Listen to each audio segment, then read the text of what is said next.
Hi everyone, and welcome to this special edition of Storytime with Jocelyn. And today we're going to talk about Jocelyn going to school. In celebration of this being her very last year. She's going to be 22 in March of 2022. And that will be the time where she'll be 22. She was born in 2000, do the math. And that will mean that this year is her last. Jocelyn's been able to go to school at the same school since 2004. She's been there for about 17 years. Just as long as you will be going to school at elementary, preschool, middle school, junior high, and high school, and college as well. So I thought we would do a special edition and tell you about Jocelyn being able to go to school, getting a high school diploma, and a little testimony about how special it's been that Jocelyn has been able to enjoy going to school. And we're also going to read a story called We Want to Go to School, The Fight for Disability Rights. And it'll tell you about how at one point in time, kids like Jocelyn were not able to go to public school. So that'll be really cool. So let us begin and talk about Jocelyn's school that she goes to, which is an alternative school, and it is called Ellen B. Lane School, and it is the Aldine Independent School District in Houston, Texas. And she's been going there since she was 4 in 2004. It's a long time, huh? Jocelyn is 21 and she'll be 22 in March, so this is her last year at that school. Now, she did graduate and got a high school diploma in 2018, and she was lucky enough to get one of the last, because Jocelyn's school, there's her name, full name, this is special to us. Jocelyn's school is now turned into a really alternative school for kids from 18 to 22. So she's still lucky enough to continue going to that school that she has been going to from pretty much 4 to 21, or 22 is what it will be in March. So let us begin. Jocelyn's had many people that she has met inside that school and outside that school that we still talk to and thank and get support from. There's a lot of support at Lane School. And without Lane School, a lot of things that Jocelyn gets today and does today would have not happened. So I would like to say, as a parent, as a guardian, as a caregiver, I would like to say thank you. Because Jocelyn has gotten to meet people and learn to do a lot of different things because of the people at Lane School. Now, we've had many principals that we've known through the school the past 17 years.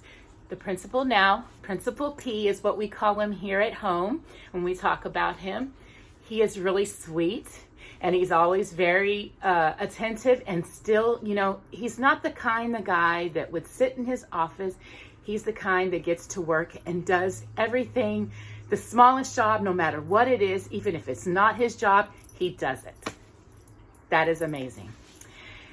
There's times he'll even take Jocelyn to class when we show up in the mornings. Now, Jocelyn, I was very apprehensive when I first brought Jocelyn at 4 years old. I never thought she would get to go to public school. I never knew what was going to happen. I was still an apprehensive mother, still didn't know anything really that much about Jocelyn and what was inside her body, her diseases, anything. So I was very scared. The first person we met when we walked up into the school is retiring this year, so we want to give her a shout out. Mary Smith, we love you. She was Jocelyn's very first teacher, and she treated Jocelyn just like one of her own. She does all that with all the kids because she knows how it feels to have someone like Jocelyn. James, her son, we love him. I mean, the things that a special needs child teaches you, compassion, love, for everything, that's what makes Mary Smith be who she is. Now, we've had some paras over the years that we can think about. Esther retired last year. We've had others that I can't name right off the bat, but Esther, I remember because she had been there the whole time almost. And all the paras treat the children like they're their own. And I think that's beautiful. Sometimes if they don't know what to do, they get to the teacher, and the teacher gets to the parent, the caregiver, the guardian, whoever it is, and they can answer the question. Don't ever be afraid to call and ask, because I know that sometimes the children like Jocelyn or any other, they're not all the same, and you don't always know what makes them feel better. You don't always know what's going on inside. But sometimes the parent or the ones they live with know a lot more. So it's always good to call. Don't ever be afraid to call. I love it when they call, because I know that means that they're attentive and that they're caring.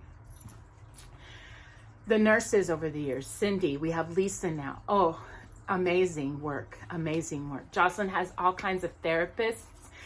The one physical therapist I can think of over the years was David Cacciatore. We used to always make fun of Italian chicken or something. I don't know, but he just, he was always really sweet of taking care of Jocelyn and calling me if there was some issues. And I'm pretty sure all the therapists do that. Jocelyn never really needed a speech therapist, but those speech therapists, they always help. Sometimes a kid will say something that they never thought they would say. Jocelyn took a long time to even say mama. And she may not, and definitely some people may not think she knows what she's saying. She knows what she's saying because she uses it and knows that I come when she says it. So she knows who mama is. And she says little things that may mean nonsense to some people, but to me. And that's sometimes a speech therapist and what they do. The paras, let me get back to that, because I thought about something. Over the years, now I know that things are different now because the kids are a lot older, but over the years, the paras and the teachers would always do something very special for the families, especially at Mother's Day. And little things like arts and crafts was a very special thing. And when Jocelyn would send home little pictures that were colored, I keep everything. And those things are beautiful. But let me tell you a couple of my favorites. I still have some. Yes. This was 1 year that I got. Look at that smile. I got this for 1 year on Mother's Day. And this is one of my favorite pieces. And this was done at the school by a para or a teacher. I'm not sure which one, and I forget which year, but I still remember it was made at Lane School for Mother's Day. And another one of my favorite things that I still keep up and use, I don't care it's the wrong year, is for Mother's Day, was a calendar with photo frames. Now this one was made in 2010, I think in 2009 I got it for Mother's Day to use the next year, maybe, or the same year. It could have been the same year. But this is one of my favorite things too. And I keep it up year round and put it up the month it is, even if the days are wrong. And the paras made beautiful pictures of Jocelyn, and they put them each with Jocelyn using switches and doing different things, and all that matches the month.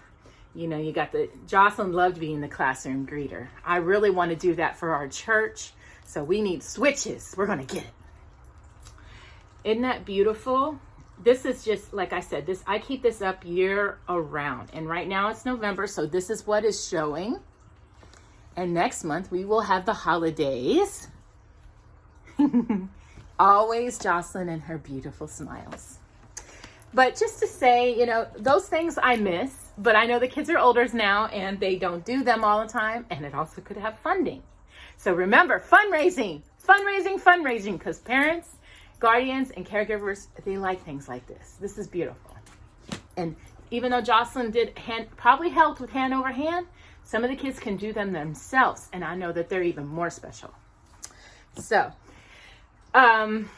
shout out to the administration in the front office. We've known a lot of them for many years. They always know when Jocelyn walks in the door and they say hello, Maria. It's just, they're very attentive. They do other people's jobs a lot. They're very sweet. When you walk in the door, they always greet you. And I think that that's great. and they're always really nice. When you call the school and you need to talk to somebody about your kid, they're very nice to transfer you to the right places. Now, there's some people in the school that's gotten me in touch with a lot of different organizations and support that's helped Jocelyn over the years with getting her certain items at home. There's a lot of things like that that's been very attentive when it comes to Lane School. I hope I don't forget anything. PE. She gets to do physical therapy and a lot of different therapies in PE. We've had many coaches over the years, a couple we've lost over the years that we'd like to say, rest in peace, we miss you, and we love you. And Jocelyn has had a lot of friends that's passed over the years too. But, you know, there's a lot of little things around the school that Jocelyn is able to remember them because there's little pieces of those children that were her friends still around the school. And I think that's great that they put those things for remembrance, and I think that's beautiful.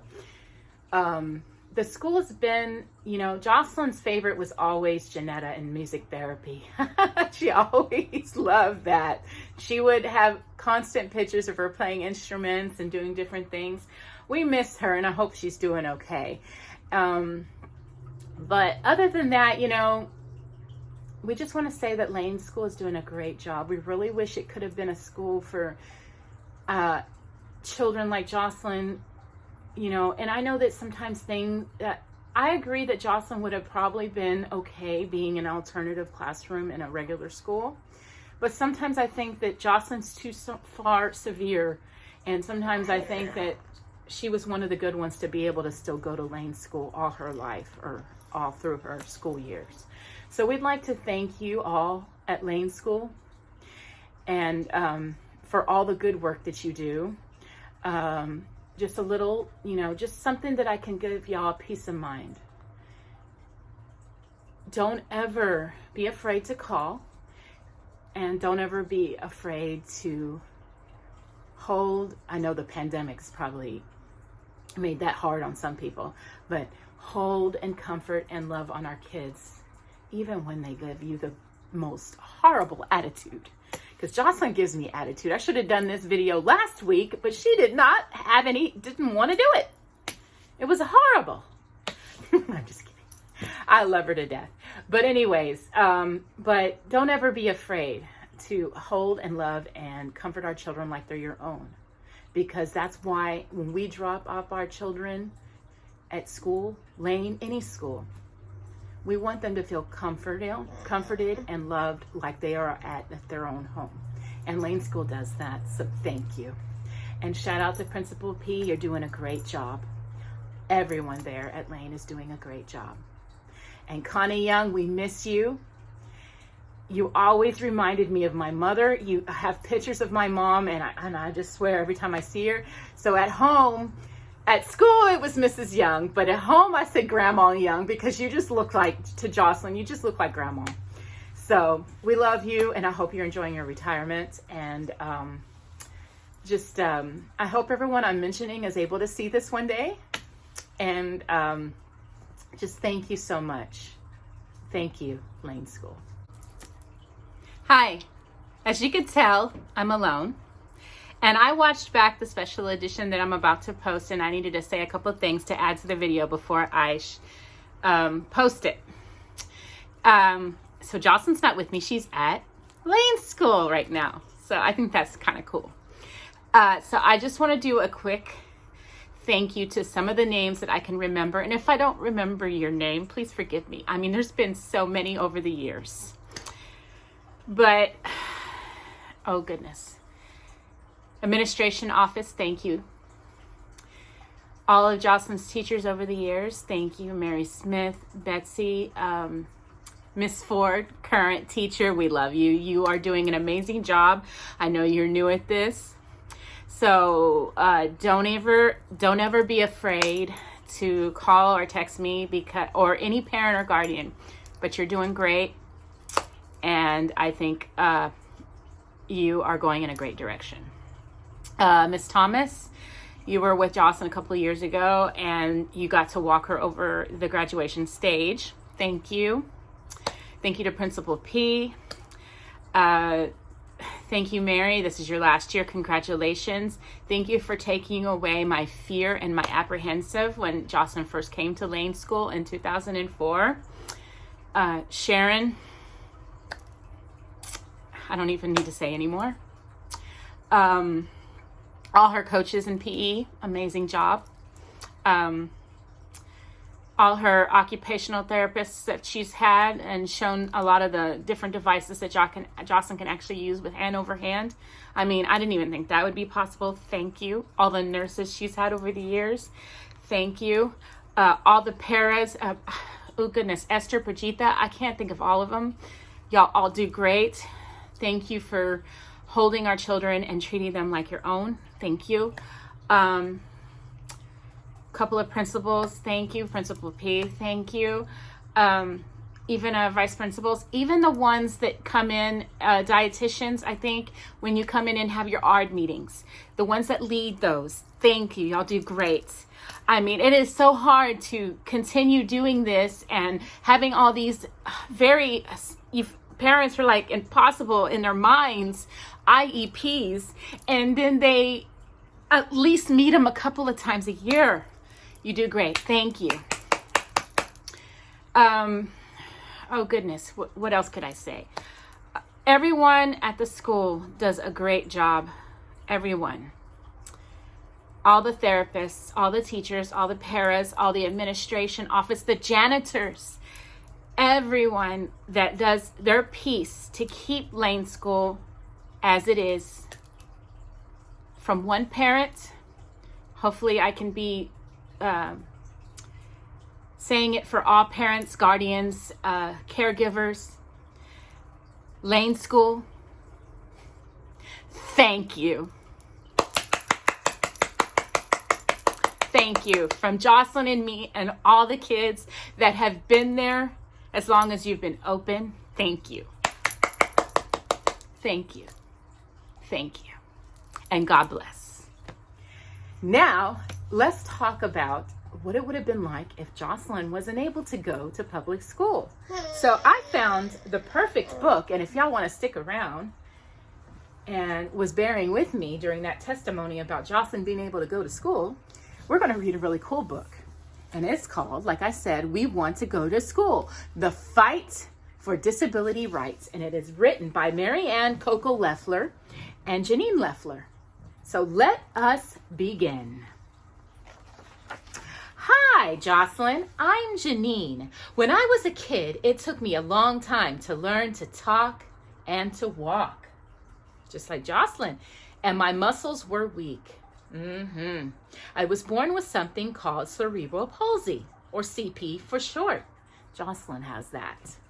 I learned to read before I could talk, but I needed help doing lots and lots of other things. So when I was 3 years old, I took a bus every day to a public school in my town. Shout out to Houston. I had lots of teachers.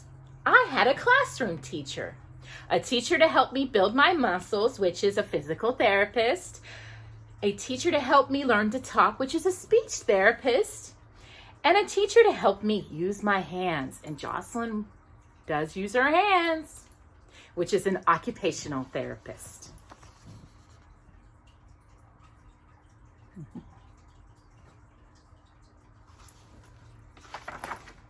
From one school year to the next, I learned side by side with my friends. Jocelyn's had a lot of friends. Together we laughed and played and studied and worked on projects together, and Jocelyn cheered at her graduation. But she needed help along the way, didn't you, Jocelyn? And extra time to get things done. But I was always part of the class.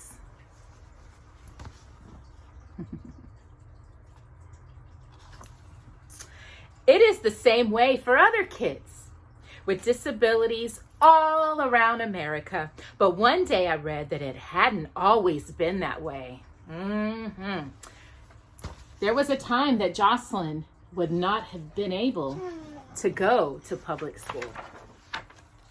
In the early 1970s, Millions of children with disabilities weren't allowed to go to public schools. Most of the time, they stayed at home or lived in hospitals where they didn't learn very much of anything, or their families had to pay to send them to special schools. Sometimes children with disabilities were allowed to take tests to try to get into a public school. But if they got in, they were placed in segregated classrooms, away from everyone and everything, and not given the same quality of education as the other kids. I know, baby, I know. Public schools everywhere said no to millions of children who wanted to go to school. And trust me, Jocelyn loved to go to Lane. She could have been just at home, sitting outside, but she was able to go to school. But in 1971 in Washington, D.C., 7 school-aged children were tired of hearing no. They wanted to go to school too. And their names were Peter Mills, Jerome James, Michael Williams, Janice King, George Lindell Jr., Dwayne Blackshare, and Stephen Gaston. They all had disabilities and none of them were allowed to go to public school. It didn't feel good to be left out, and the kids and their families asked, why? Why, Jocelyn?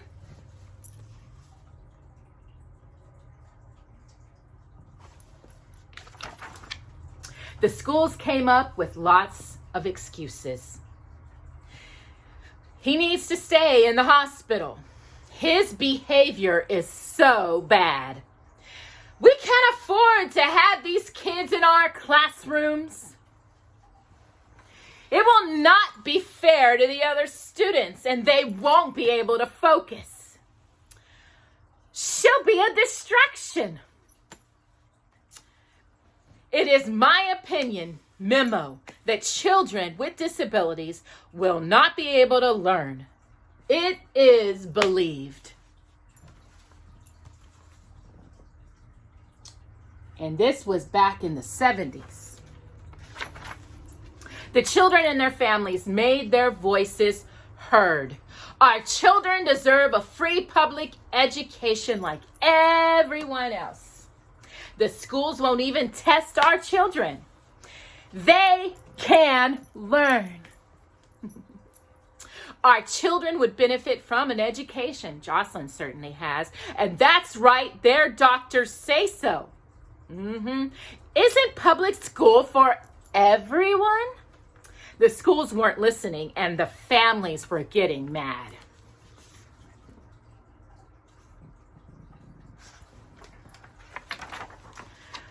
Many of these parents grew up in the 1950s when they were the students who were being segregated. Only back then it was because of the color of their skin. Now it was 1971 and their children were not allowed to go to public school because of their disabilities. But I want to go to school. The parents thought about the Brown versus Board of Education case from 1954. Research that, Google. When the Supreme Court decided that every child has a right to get an equal education. Their children were not getting an equal education. And in most cases, they weren't getting any education at all. Right, Jocelyn? What about equal education for our children? School segregation needs to be banned like it was in 1954.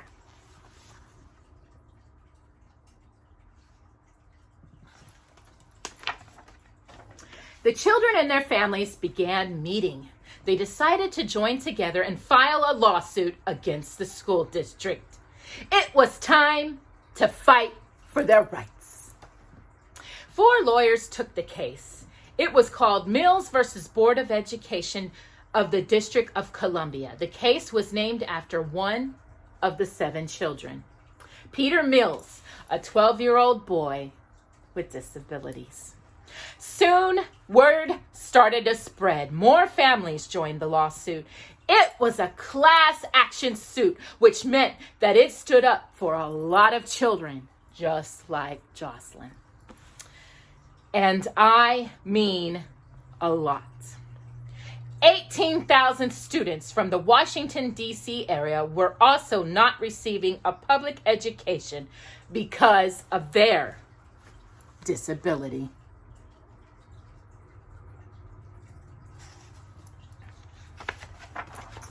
$18,000. Try to imagine 18,000. Then try to imagine 8 million. That's how many children in the United States were not getting an education because of their disability. I know, Jocelyn. There are about 1,000 kids on this page. 18 pages would equal 18,000 kids. So it's like, where's Waldo?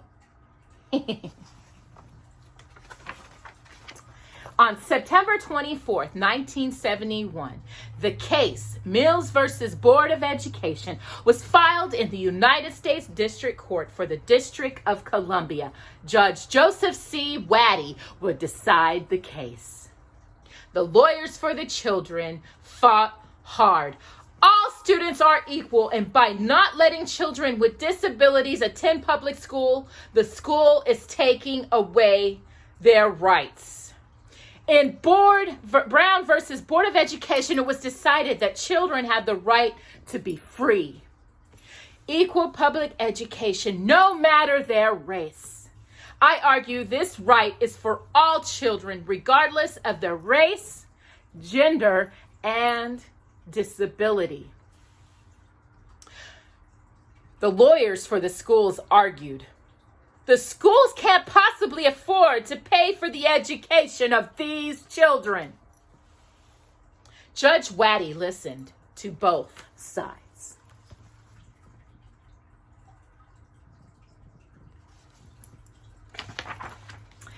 There were lots of delays. It took a while for Judge Waddy to make his final judgment. He thought and he thought. On one hand, he knew that it would cost the schools a lot of money to provide an education for these children. On the other hand, schools shouldn't be spending their money on all children. Finally, on August 1st, 1972, Judge Joseph C. Waddy was ready to announce his decision. The kids wondered, would they finally be able to go to school with everyone else, Jocelyn? The families wondered, would their children finally get to be included?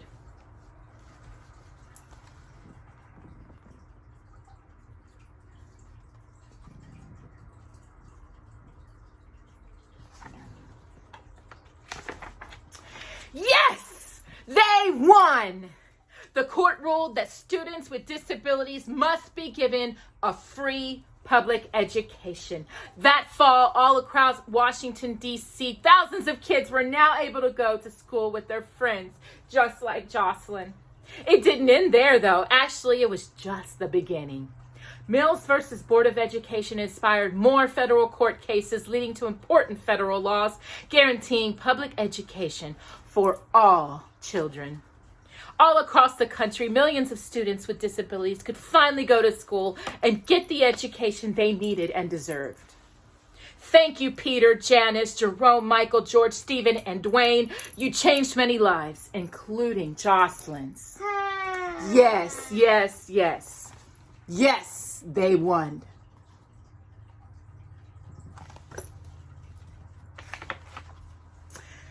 Now that is the end of that story.